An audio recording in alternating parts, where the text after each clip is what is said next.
之前在比亞迪的發布會上呢，有一台車的討論熱度非常高，不僅僅是因為這輛車它搭載的一系列的非常硬核的技術，比如說閃充技術啊、E3方啊，還有天神之眼 5.0 等等這些亮眼的配置，還有一個原因就是因為它非常亮眼的外觀設計。那今天的主角呢，就是全新騰勢 Z9 GT。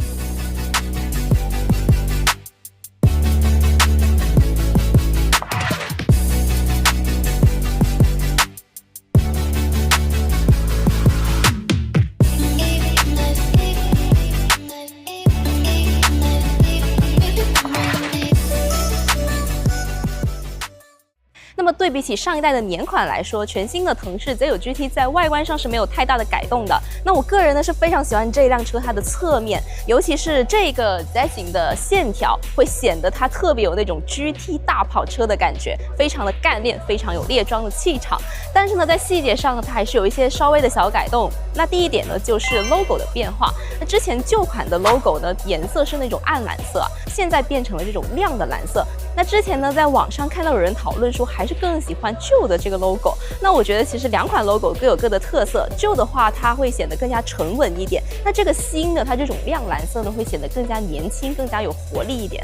好，第二點呢，就是激光雷達的变化。那之前的激光雷達呢，是放在了保险槓的位置，那左右呢各有一顆，总共是有2顆激光雷達。現在它移到了頭頂上，然後变成了1顆。那有人會說了，2顆變成1顆，這不是減配了嗎？而且單激光雷達會不會實際效果會不如雙激光雷達？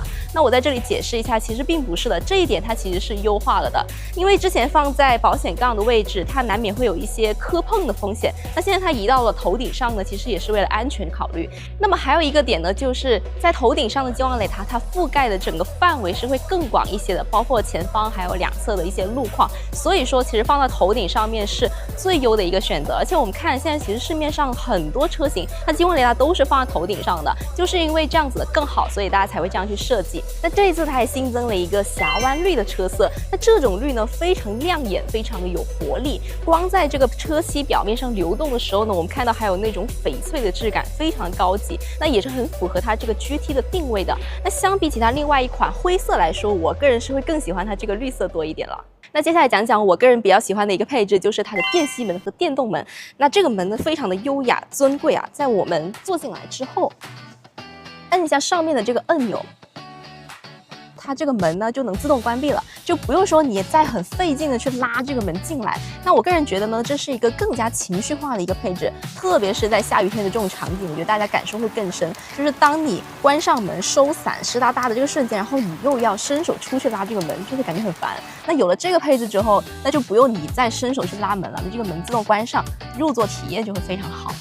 那說到優雅，那還有一個配置，我覺得也是非常優雅的，就是它的後排座椅放倒。那這裡呢是有2個按鍵，我們直接可以通過按鍵去電動調節，它的座椅可以自動的就放倒了，用你的手去推來推去。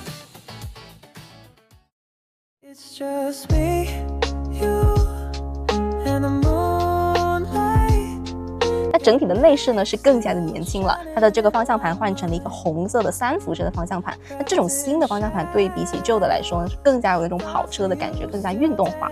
那這個地方呢還新增了一個 Boost 撥桿。那之前老有車主就是說，想在高速上深踩一腳的時候還要去切換模式啥，就很麻煩。那現在呢，這個一鍵競速的功能呢就更加的簡潔，更加的方便。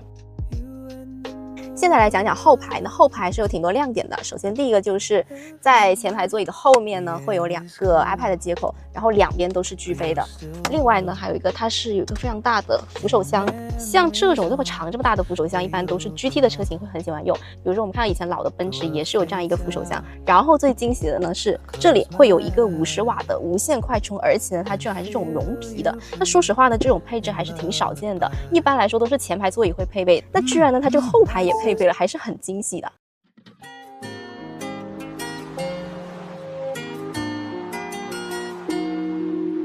所以我覺得全新騰勢 Z9 GT 這一次在保留了它原本列裝該有的幹練的風格基礎上，更加的年輕，更加的豪華，以及更加的細節控了。而且呢，它這一次優化的很多小細節都是用戶針對於老款提出來的一些建議，所以說騰勢也算是一个非常聽勸的品牌了。